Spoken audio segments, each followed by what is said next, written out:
G'day guys, so this morning we are in the Southern Peninsula of Tasmania and we are going to do the Tasman Arch and Waterfall Way trail.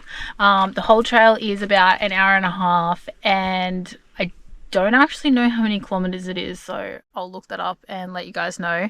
But the weather right now is a little bit overcast, but the forecast does say it's going to clear up in about half an hour to an hour. So we're just going to chill out for a little bit and just kind of wait for the sun to come out, and then we're going to go for the little walk. So come along, put your hiking boots on and let's go enjoy.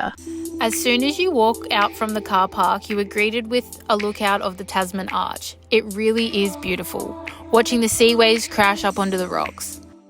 The Tasman Arch is actually all that's left of a large sea cave. Over time, the pressure of water, compressed air, sand and stone create an immensely slow erosion, causing the rock to collapse.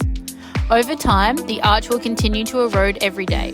The roof could be thinning or the walls may be expanding, causing the arch to get bigger, and eventually it'll collapse and turn into another formation, like the Devil's Kitchen, which we'll see a little bit later in the trail.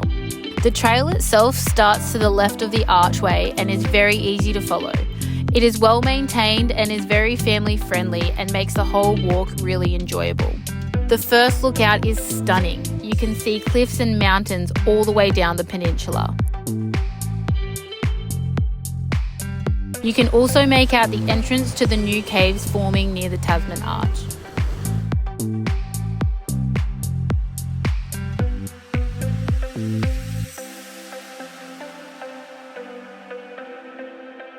The trail continues before reaching the Devil's Kitchen.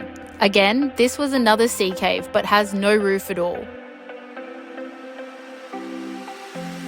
It's incredible to see how big these sea caves would have been and all the new little caves that the waves continue to make. After the Devil's Kitchen, you can either take off to the right, which will loop you back to the car park, or take the trail to the left, which will start the walk to Waterfall Bay. The whole walk in total from the car park to Waterfall Bay and back only took us an hour and a half to complete. And it's definitely worth adding in that little extra bit to see all the breathtaking cliffs from every angle. We saw a pademelon and this beautiful blue bird, which is called a blue wren. There's heaps of wildlife in the bushland and we kept our eyes peeled for an echidna, but had no luck today. There are so many lookouts along the trail where you get to stop and admire all the incredible cliffs and crashing blue water. It really lets you capture all of your surroundings.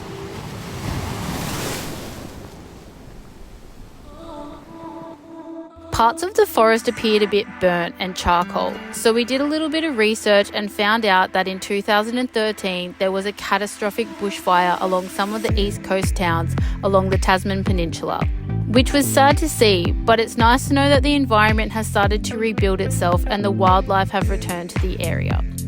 The trail walked alongside the ocean but still had lovely surroundings of mountains and trees.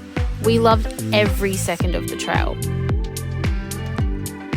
The archways and rocks formations continue the whole way up to Waterfall Bay, which is 4.5 kilometres in total. There are so many sea caves and little nooks and crannies to keep your eyes peeled for. The longer you look at the cliff faces, the more detailed everything becomes.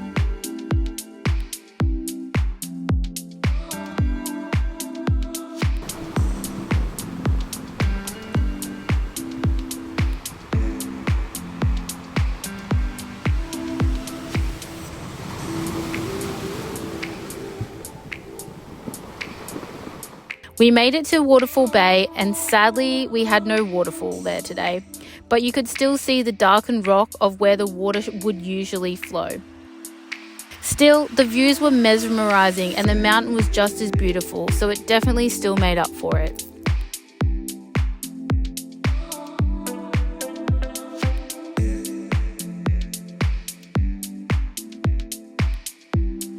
We headed back to the car and had a really lovely morning exploring the coastline of this serene peninsula. Who knows, it may even look a little different when you visit. Well guys, thanks for coming along to the Tasman Arch and Waterfall Bay Trail with us. We really hope we've inspired you to add this walk to your list because it is really beautiful.